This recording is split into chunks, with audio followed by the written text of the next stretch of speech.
Mesdames et messieurs, bonjour et ravi de vous retrouver en direct de notre plateau télé Millipol, Salon international de la sécurité des États. Alors évidemment, on parle beaucoup des Jeux olympiques et paralympiques de 2024 que la France a l'immense à la fois plaisir et honneur d'accueillir en son sein. Et donc pour parler de la sécurité de ce très bel événement qui doit évidemment rester une fête, et pour ça la sécurité aura un rôle primordial, j'ai le plaisir d'accueillir Monsieur le Préfet Serge Boulanger. Merci Monsieur le Préfet d'avoir accepté notre invitation. Merci à vous, surtout de votre invitation. Merci d'être avec nous. On va revenir sur le sujet. Je rappelle que vous êtes donc collaborateur auprès de Laurent Nunez, le préfet de police, donc préfecture de police de Paris, en charge donc des Jeux olympiques et paralympiques.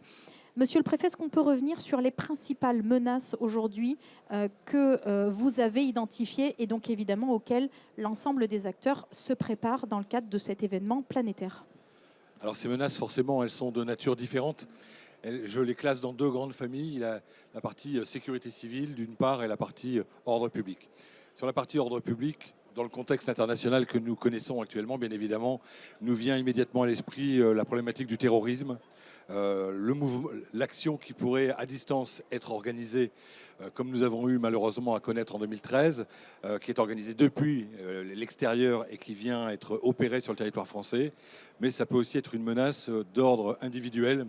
Et c'est l'essentiel actuellement des menaces auxquelles nous sommes confrontés. C'est-à-dire qu'un individu qui sort avec une arme létale, quelle qu'elle soit, et qui tue ou blesse un certain nombre de victimes. Ça, c'est bien évidemment le sujet numéro un pour nous. Le deuxième sujet, en termes de menaces d'ordre public, c'est la contestation sociale. On est dans un pays des droits de l'homme, un pays où le principe de manifestation est sacré. Et bien évidemment, durant la période des Jeux Olympiques, ce sera l'occasion pour un certain nombre d'organisations de pouvoir vouloir se faire entendre. Et bien évidemment, il faut que nous nous y préparions parce que nous avons des engagements, des obligations vis-à-vis des athlètes, vis-à-vis des délégations en termes de déplacement.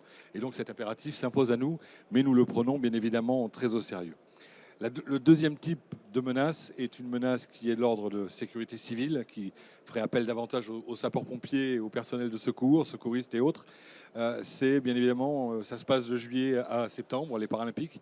Et donc nous sommes dans une période où le risque canicule est très très fort. Et donc nous nous y préparons parce que ça pourrait nous amener avec l'organisateur à décaler des sessions d'épreuves olympiques, voire en annuler parfois. Et puis, il peut y avoir aussi un orage. On a connu ces périodes-là. Et donc, c'est toutes des hypothèses sur lesquelles nous travaillons et nous menons beaucoup d'exercices pour pouvoir, avec Paris 2024, avec l'ensemble des acteurs qui sont concernés par ce type de situation, pouvoir réagir. Et puis, il y a des incidents sur lesquels nous travaillons également qui ont trait au transport collectif, mais je sais que c'est un des sujets sur lesquels vous reviendrez après. Voilà, effectivement. Alors, les transports au cœur du dispositif, on va y revenir. Avant cela, vous l'avez évoqué, une menace protéiforme où on voit que les risques, et notamment des crises, vont pouvoir survenir de manière simultanée. Et cela, ça nécessite évidemment une adaptation à la fois permanente, mais en même temps des dispositifs qui sont déjà éprouvés, puisque nous avons déjà accueilli forcément de grands événements. Et puis, les forces sont souvent aussi engagées sur un certain nombre de dispositifs de sécurité complexes. Comment est-ce que vous adaptez les dispositifs d'aujourd'hui pour faire face justement aux menaces que vous évoquiez à l'instant?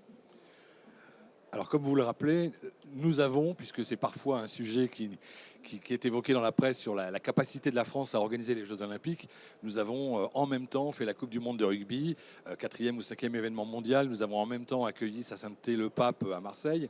Et nous avons en même temps organisé un voyage de plusieurs jours du roi Charles III à Paris et à Bordeaux. Donc on sait accueillir, on sait organiser des grands événements et faire les choses dans les bonnes conditions. En revanche, sur le sujet des Jeux Olympiques, de par la durée de l'épreuve, depuis début juillet vers le 10 juillet où vont arriver les premiers athlètes jusqu'au 15-20 septembre où vont quitter les derniers athlètes paralympiques, c'est une épreuve qui dure très longtemps.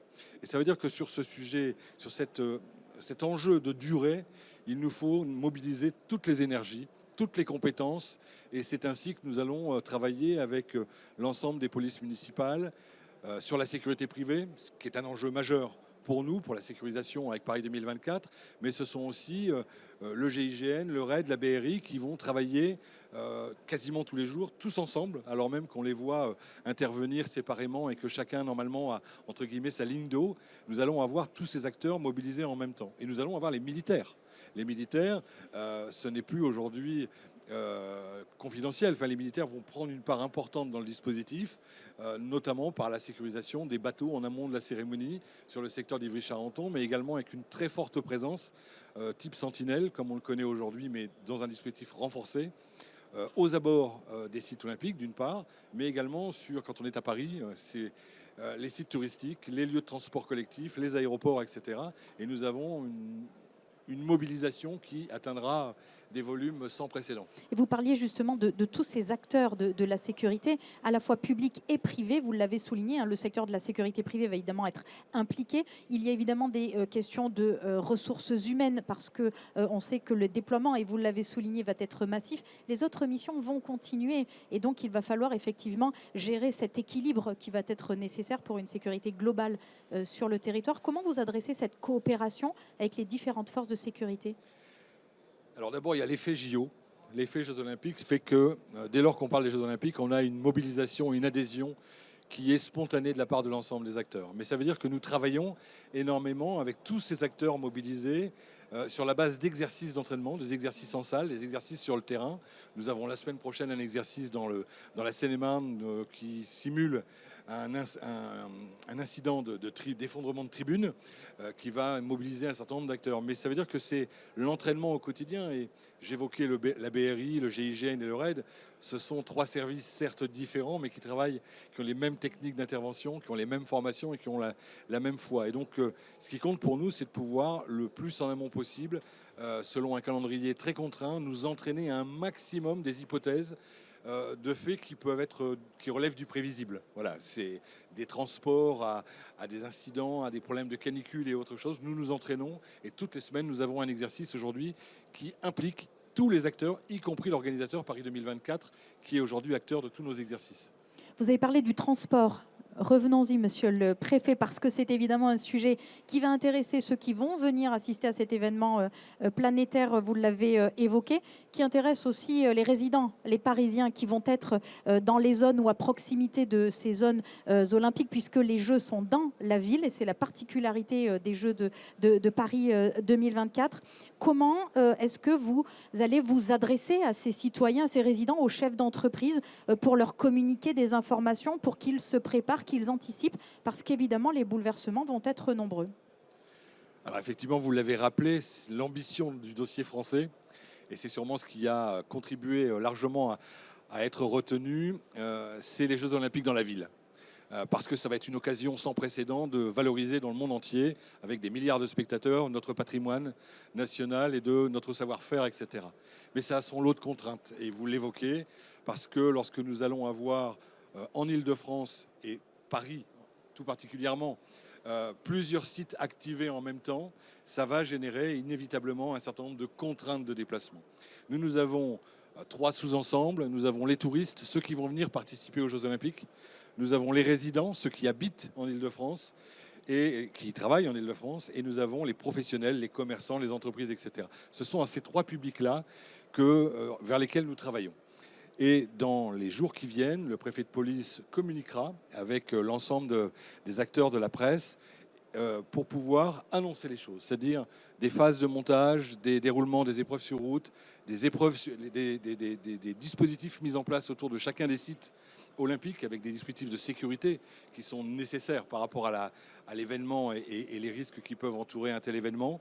Nous aurons la possibilité de tout évoquer, de mettre tous ces plans en ligne, de manière à ce qu'il y ait une communication la plus transparente possible, de manière à ce que nous soyons simples citoyens, comme vous et moi, parisiens, que nous soyons chefs d'entreprise, commerçants, avec une activité économique de livraison ou autre, ou que nous soyons touristes à devoir nous déplacer, nous puissions avoir toute l'information en amont pour pouvoir nous organiser.